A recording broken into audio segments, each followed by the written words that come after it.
Assalamualaikum dear students, welcome to the platform of Nan Academy. I am your host Mohammad Zulqarnain. तो students आज की इस video के अंदर हम फर्स्ट ईयर बायोलॉजी जो हमारी न्यू बुक है इसके चैप्टर नंबर 5 एंजाइम्स बच्चों इसका हम 10th लेक्चर स्टार्ट करेंगे जिसके अंदर हम फीडबैक इनहिबिशन ऑफ एंजाइम्स को स्टडी करेंगे। बच्चों गोया के इस टॉपिक को हम अभी स्टार्ट कर रहे हैं लेकिन इसका जिक्र हम इस चैप्टर के अंदर पहले 2 मरतबा कर चुके हैं। एक मरतबा जब मैंने आपको मैकेनिज्म ऑफ एंजाइम एक्शन पढ़ाया था तो उसके लास्ट पे मैंने आप लोगों को इसका कॉन्सेप्ट समझाया था, और दूसरी मरतबा बच्चों जब हमने नॉन कॉम्पिटिटिव इनहिबिटर की एग्जांपल देखी थी तो वहां पे हमने इसके कॉन्सेप्ट को समझा था। मैं नॉन कॉम्पिटिटिव इनहिबिटर जो है इसको एक मरतबा दोबारा बता देता हूँ। बच्चों हमने इसकी एग्जाम्पल में देखा था कि 2 सबस्ट्रेट हैं, एक है सक्सिनिक एसिड एक है कोएंजाइम ए। ये दोनों आपस में मिलकर क्या बनाते हैं, सक्सिनाइल कोएंजाइम ए बनाते हैं। अब वो एंजाइम जो कि इस रिएक्शन को कैटालाइज करवाता है वो है सक्सिनाइल कोएंजाइम ए सिंथेटेज। ठीक है, अब जो होता ही है कि जब सक्सिनाइल कोएंजाइम ए जितना चाहिए होता है, जब ये उतना बन जाता है तो फिर ये जो सक्सिनाइल कोएंजाइम ए है ना बच्चों, ये खुद आता है और ये खुद आकर इस एंजाइम की एलोस्टेरिक साइट, ठीक है, या फिर ऐसी बाइंडिंग साइट जो कि एक्टिव साइट के अलावा हो, जैसे हम एलोस्टेरिक साइट का नाम भी देते हैं, उसके साथ आकर अटैच हो जाता है और इस एंजाइम की एक्टिव साइट की शेप को चेंज कर देता है। जब इस एंजाइम की एक्टिव साइट की शेप चेंज हो जाएगी तो बच्चों सक्सिनिक एसिड और कोएंजाइम है ये आपस में मिलकर सक्सिनाइल कोएंजाइम ए नहीं बनाएंगे और बच्चों जो रेट ऑफ रिएक्शन है ये स्टॉप हो जाएगा। तो बच्चों अब देखेंगे हुआ क्या यहां पर, मैंने आपको बताया था पिछले लेक्चर के अंदर भी। बच्चों यहां पर एक रिएक्शन चल रहा था, एक प्रोसेस चल रहा था। इस प्रोसेस में ये जो प्रोडक्ट है इसने खुद इस रिएक्शन को कंट्रोल किया। जैसे ही जरूरत से ज्यादा बना इसने खुद आके उस एंजाइम को इनहिबिट कर दिया, रोक दिया, जो कि इस रिएक्शन को कैटालाइज कर रहा था। ठीक है, तो बच्चों ऐसा प्रोसेस जिसमें एक प्रोडक्ट जो है वो एक रिएक्शन को कंट्रोल करे, बच्चों ऐसे प्रोसेस को ही तो हम नाम देते हैं फीडबैक इनहिबिशन। किसका नाम देते हैं बच्चों? फीडबैक इनहिबिशन का नाम देते हैं। बच्चों मैं आपको इसका कॉन्सेप्ट जो है वो थोड़ा सा बेहतर तौर पर समझा देता हूँ। बच्चों आप लोगों ने 10th क्लास के अंदर एक प्रोसेस पढ़ा था जिसका नाम था फीडबैक मैकेनिज्म। क्या नाम था बच्चों? Feedback mechanism. अब बच्चों फीडबैक मैकेनिज्म ने हमने देखा था कि फीडबैक मैकेनिज्म जो है बच्चों एक ऐसा प्रोसेस है, ठीक है, जिसमें उस प्रोसेस का जो आउटपुट है वो उस प्रोसेस को कंट्रोल करता है। मैं आप लोगों को एक आसान मिसाल से समझाता हूँ। मुझे मिसाल के तौर पर आप लोग जो है वो किसी रेस्टोरेंट के अंदर खाना खाने के लिए जाते हैं और वहां पर रेस्टोरेंट वाले बच्चों एक नई डिश बनाते हैं। फर्ज करें उन्होंने एक नई रेसिपी से एक पिज्जा बनाया है, अब वो आपके सामने पेश करते हैं। ठीक है, वो आपसे पूछते हैं कि आपने बताना है कि ये पिज्जा जो है ये खाने में कैसा है। तो अगर आपको उस पिज्जे का जायका जो है वो अच्छा लगता है, ठीक है, तो वो आपसे जाहिर सी बात है वो आपसे क्या मांग रहे हैं, वो आपसे फीडबैक मांग रहे हैं। अगर आपको उसका जायका अच्छा लगेगा तो आप उसका फीडबैक क्या देंगे बच्चों? पॉजिटिव देंगे। अगर पॉजिटिव फीडबैक आएगा तो वो रेस्टोरेंट वाले क्या करेंगे? वो पिज्जा बनाना बंद कर देंगे? नहीं, बल्कि वो क्या करेंगे, उस पिज्जा को क्या कर देंगे बच्चों? प्रोमोट करेंगे। क्या करेंगे बच्चों? प्रोमोट करेंगे। इसी तरह बच्चों अगर आपको पिज्जा वो है वो अच्छा नहीं लगा तो आप उसका फीडबैक जो है वो कहीं नेगेटिव में देंगे, कि आप बताएंगे कि नहीं नहीं आपका पिज्जा जो है वो ठीक नहीं है। तो बच्चों जब आप उससे नेगेटिव फीडबैक देंगे तो वो जवाब में उस पिज्जे की रेसिपी जो है उस पिज्जे को बनाने को क्या कर देंगे? इनहिबिट कर देंगे, रोक देंगे। मेरी बात समझ में आ रही है? तो बच्चों अब एक पिज्जा बनाने का एक प्रोसेस था, ठीक है, वो प्रोसेस आपके आउटपुट पर डिपेंड कर रहा था। अगर आपने आउटपुट पॉजिटिव दिया तो वो उस प्रोसेस को मजीद प्रमोट करेंगे, मजीद पिज्जे बनाएंगे। अगर आपने आउटपुट जो है वो नेगेटिव दिया तो वो उस पिज्जा बनाने का जो अमल है उसको रोक देंगे और कुछ नया ट्राई करेंगे। ठीक है, तो बच्चों ये जो नेगेटिव फीडबैक है ना इससे ही हम फीडबैक इनहिबिशन कहते हैं। ठीक है, आपने 10th क्लास के अंदर फीडबैक मैकेनिज्म की 2 टाइप्स पढ़ी थी, पॉजिटिव फीडबैक मैकेनिज्म और नेगेटिव फीडबैक मैकेनिज्म। ये जो नेगेटिव फीडबैक मैकेनिज्म है बच्चों इससे ही हम फीडबैक इनहिबिशन का नाम देते हैं। फीडबैक इनहिबिशन में होता क्या है कि एक प्रोसेस का जो आउटपुट है वो उस प्रोसेस को स्टॉप कर देगा, वो उस प्रोसेस को रोक देगा। क्लियर? तो स्टूडेंट्स आए अब हम जो है वो उसके डेफिनेशन को रीड करते हैं। हमारी बुक के अंदर एक बॉक्स में इसकी डेफिनेशन लिखी हुई है।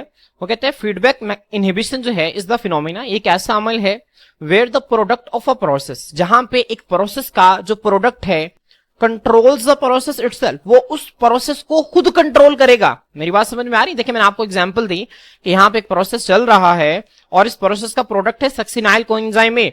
जब ये जरूरत से ज्यादा बनेगा तो ये सक्सिनाइल कोएंजाइम ए सिंथेटेज को आगे इसकी एलोस्टेरिक साइड पे आके अटैच करेगा और बच्चों इसकी एक्टिव साइड की शेप को चेंज कर देगा। ठीक है, जब एक्टिव साइट की शेप चेंज हो जाएगी तो ये सही सबस्ट्रेट जो है उसके साथ आकर अटैच नहीं होंगे और प्रोसेस जो है ये रुक जाएगा। तो हम यहाँ पे देखिए हो क्या रहा है, इस प्रोसेस का जो आउटपुट है वो खुद इस प्रोसेस को कंट्रोल कर रहा है, और कंट्रोल करने का नतीजा में हो क्या रहा है, limiting the production of more products. Limiting का मतलब होता है बच्चों महदूद कर देना।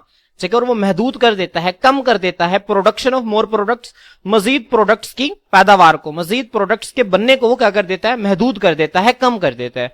ठीक है, तो ऐसे प्रोसेस को बच्चों हम किसका नाम देते हैं, फीडबैक इनहिबिशन का नाम देते हैं। मैं दोबारा रिपीट कर रहा हूं, फीडबैक इनहिबिशन जो है वो एक ऐसा अमल है जहां पर एक प्रोसेस का जो प्रोडक्ट है बच्चों वो खुद उस प्रोसेस को कंट्रोल करता है। ऑफन टाइम्स, अक्सर औकात क्या होता है, वो मजीद प्रोडक्ट्स के बनने को महदूद कर देता है, रोक देता है। क्लियर बच्चों, यहाँ पे आप देख सकते हैं, यहाँ पे आपको नजर आ रहा है ये सबस्ट्रेट ए है बच्चों। एंजाइम ए ने क्या किया बच्चों, इस ए को बी के अंदर कन्वर्ट कर दिया, एंजाइम 2 ने बी को सी के अंदर कन्वर्ट कर दिया, अब एंजाइम 3 ने सी को डी के अंदर कन्वर्ट कर दिया। अब बच्चों जब जी जो है वो ज्यादा मिकदार के अंदर बनेगा तो ये आकर जो एंजाइम 1 है बच्चों इसकी एलोस्टेरिक साइड पे आकर अटैच हो जाएगा। ठीक है, और इसके एक्टिव साइड की शेप को चेंज कर देगा, जिसकी वजह से बच्चों ये रिएक्शन जो है ये स्टॉप हो जाएगा। ठीक है, ये बच्चों मैं आपको डायग्राम जो है वो पिछले लेक्चर्स के अंदर 12 मरतबा दिखा चुका हूं। अब बच्चों इसकी एग्जांपल आप लोगों ने लिखनी है। सबसे पहले आप लोगों ने इसकी डेफिनेशन लिखनी है, उसके बाद आप लोगों ने इसकी एग्जांपल लिखनी है। आप लोगों की बुक के ऊपर गिवन है When a cell has greater number of ATP, जब बच्चों जब एक सेल के अंदर एटीपी की तादाद ज्यादा होती है, then its रिक्वायरमेंट कहते हैं जरूरत से। ठीक है, जितनी आपको एटीपी की जरूरत है अगर आपकी बॉडी जो है वो उससे ज्यादा एटीपी बना लेती है तो फिर क्या होता है, ATP itself acts as non competitive inhibitor. बच्चों नॉन कंपैटिटिव इनहिबिटर कहते हैं ऐसा इनहिबिटर, ठीक है, जो कि एंजाइम की एलोस्टेरिक साइट पे जाकर बाइंड करे। तो ये नॉन कॉम्पिटिटिव इनहिबिटर के तौर पर काम करते हैं, blocks the enzyme that catalyses ATP synthesis, और उस एंजाइम को ब्लॉक कर देता है जो कि एटीपी को तैयार करवाता है। बच्चों मैं आप लोगों को इसको इक्वेशन से समझाता हूं। एटीपी का मतलब होता है बच्चों एडिनोसिन ट्राइफॉस्फेट। ये कैसे बनता है, adenosine diphosphate plus phosphate group. बच्चों जब ये मिलेंगे तो क्या बनेगा, इससे बनेगा एटीपी, और इसको बनने के लिए बच्चों यहाँ पे एनर्जी रिक्वायर होती है। ठीक है, अब बच्चों इस प्रोसेस को कैटालाइज कौन करवाता है, एक एंजाइम है जिसका नाम है एटीपी सिंथेस। क्या नाम है, एटीपी सिंथेस। ये एंजाइम है जो कि इस रिएक्शन को कैटालाइज करवा रहा है और एटीपी को बना रहा है। अब बच्चों जब जरूरत से ज्यादा एटीपी बन जाएगी तो एटीपी खुद बच्चों क्या करेगी, नॉन कॉम्पिटिटिव इनहिबिटर के तौर पर एक्ट करेगी और वो एटीपी सिंथेस की एलोस्टेरिक साइट पे आके बाइंड कर जाएगी। ठीक है, जब यहाँ पे आके बाइंड करेगी तो बच्चों इसकी एक्टिव साइट की जो शेप है वो चेंज हो जाएगी और बच्चों मजीद एटीपी का बनना जो है वो क्या हो जाएगा, रुक जाएगा, स्टॉप हो जाएगा। तो होपफुली स्टूडेंट्स आप लोगों को इसकी समझ आ गई होगी। आप लोग इस इक्वेशन को जो है वो अपनी बुक के ऊपर लिख सकते हैं। अगर आप लोगों से वो शॉर्ट क्वेश्चन में पूछता है फीडबैक इनहिबिशन क्या है, इसकी एग्जांपल लिखें, तो आप डेफिनेशन और साथ एग्जांपल लिखेंगे। लेकिन बच्चों अगर आप लोगों से वो लॉन्ग क्वेश्चन में पूछ लेता है ये, तो आप लोग जो है वो इसके डेफिनेशन में एग्जाम्पल और फिर ये वाली डायग्राम भी ड्रॉ करेंगे और बच्चे फिर आगे जो है जो हम आगे पैराग्राफ लिखा हुआ है फीडबैक इनहिबिशन में, इसकी एक्सप्लेनेशन में आप लोगों को पैराग्राफ भी लिखेंगे। तो बच्चे यहाँ पे आप देख सकते हैं बहुत ही इंटरेस्टिंग डायग्राम आपकी बुक के अंदर शो की है। बच्चे यहाँ ये देखें, ये एक एंजाइम है और ये एक सबस्ट्रेट है, यहाँ से रिएक्शन स्टार्ट होना है। ये देखेंगे एंजाइम नंबर 1 है, इसके साथ ये सबस्ट्रेट आकर अटैच हो गया। तो बच्चों आप लोगों ने सबस्ट्रेट के जो है वो शेप की प्रैक्टिस ड्रॉ करनी है। आप लोग ठीक है, अगर एग्जैक्ट हूबहू ऐसा ड्रॉ ना भी कर सकें तो आप अंदाजे से जो है वो इस तरह का सबस्ट्रेट ड्रॉ कर सकते हैं। ठीक है, तो यहाँ देखें एंजाइम 1 के साथ ये सबस्ट्रेट अटैच हुआ, एंजाइम 1 ने बच्चों इस सबस्ट्रेट को इस प्रोडक्ट के अंदर कन्वर्ट कर दिया। अब एंजाइम 2 के लिए बच्चों जो ये वाला इस एंजाइम का ये प्रोडक्ट है ना, एंजाइम 2 के लिए ये प्रोडक्ट जो है ये सबस्ट्रेट के तौर पर काम करता है। ठीक है, अब होता ये है कि ये प्रोडक्ट थोड़ी देर के लिए बनेगा, फिर ये अगला एंजाइम इसे अगले सब्सटेंस के अंदर कन्वर्ट कर देगा। क्योंकि बच्चों ये थोड़ी देर के लिए बनता है, इसी वजह से हम इसे इंटरमीडिएट का नाम देते हैं। इंटरमीडिएट का मतलब होता है वो चीज जो कि थोड़ी देर के लिए होती है। ठीक है, जिस तरह आप देखें आपकी जो एफएससी पार्ट 1 पार्ट 2 इसे भी इंटरमीडिएट कहते हैं। ये बहुत थोड़ा सा दौरानिया होता है आपकी स्कूल एजुकेशन और आपकी यूनिवर्सिटी एजुकेशन के दरमियान में। ठीक है, तो इंटरमीडिएट जो है वो किसी भी ऐसी चीज के लिए इस्तेमाल किया जाता है जो कि थोड़ी देर के लिए बने। तो इंटरमीडिएट सबस्ट्रेट बच्चों ऐसा सबस्ट्रेट है जो कि थोड़ी देर के लिए बनता है और उसके बाद अगला एंजाइम इसे लेकर नेक्स्ट प्रोडक्ट के अंदर कन्वर्ट कर देगा। तो एंजाइम 2 बच्चों फिर क्या करेगा, ये जो इसका प्रोडक्ट है ना इसको एज ए सबस्ट्रेट लेगा और इसको अगले प्रोडक्ट के अंदर कन्वर्ट कर देगा। बच्चों यहाँ पे देखें उसने आप लोगों को समझाने के लिए सिर्फ इस सबस्ट्रेट को शेप को चेंज किया है ताकि आप लोगों को ये पता चले कि यहाँ पर एक एंजाइम जो है वो एक सबस्ट्रेट को कन्वर्ट करके प्रोडक्ट बना रहा है, फिर उस प्रोडक्ट को अगला एंजाइम एज अ सबस्ट्रेट ले रहा है और फिर ये इसको प्रोडक्ट के तौर पर कन्वर्ट कर रहा है और फिर अगला एंजाइम जो है वो इसके प्रोडक्ट को एज अ सबस्ट्रेट यूटिलाइज कर रहा है, ठीक है। तो यहाँ पे बहुत ही इंटरेस्टिंग डायग्राम आपकी बुक के अंदर शो की हुई है। अब देखिए यहाँ पे क्या है, यहाँ पे आपको एक एरोनोमा स्ट्रक्चर नजर आ रहा है, यहाँ पे आपको एक रेक्टेंगल स्ट्रक्चर नजर आ रहा है, यहाँ पे आपको एक ओवल स्ट्रक्चर नजर आ रहा है, ठीक है। और एंजाइम 3 ने इस ओवल स्ट्रक्चर को कन्वर्ट कर दिया स्क्वायर शेप स्ट्रक्चर के अंदर, ठीक है। अब बच्चों जब अब ये हमारा जो है वो एंड प्रोडक्ट है, ये क्या है, एंड प्रोडक्ट है। अब जब एंड प्रोडक्ट नॉर्मल से ज्यादा बनेगा तो होगा क्या बच्चों, जो एंड प्रोडक्ट है जाएगा और एंजाइम 1 की एलोस्टेरिक साइड पे जाके बाइंड कर जाएगा। जब यहाँ पे जाके बाइंड करेगा तो यहाँ पे आप देख सकते हैं कि इसकी एक्टिव साइड की शेप ये थी, अब इसने इसकी एक्टिव साइड की शेप को चेंज कर दिया है। जब इसकी एक्टिव साइड की शेप चेंज हो गई है तो बच्चों ये जो सबस्ट्रेट है यहाँ पे आके अटैच नहीं होगा और नतीजा में नो मोर प्रोडक्ट्स, ज्यादा प्रोडक्ट्स जो हैं वो नहीं बनेंगे। तो स्टूडेंट्स मैं उम्मीद करता हूँ कि आप लोगों को इसकी बहुत ही अच्छी अंडरस्टैंडिंग हो गई होगी। अब बच्चों आए, अब हम जो है इसका मैकेनिज्म एक मरतबा देख लेते हैं। मैकेनिज्म ऑफ फीडबैक इनहिबिशन बहुत आसान है। वो कहते हैं इन मेटाबॉलिक पाथवेज, और बस यहाँ पर अगर मैं लफ्ज इस्तेमाल करूँ ना कॉम्प्लेक्स मेटाबॉलिक पाथवेज, जो कि हमने पिछले लेक्चर्स के अंदर इस्तेमाल किया, तो ये बिल्कुल भी गलत नहीं होगा, ठीक है। कॉम्प्लेक्स मेटाबॉलिक पाथवेज जो हैं वो ऐसे रिएक्शंस, ठीक है, जो कि चेन्स पर चल रहे होते हैं, काफी सारे स्टेप्स पर मुश्तमिल होते हैं, ठीक है।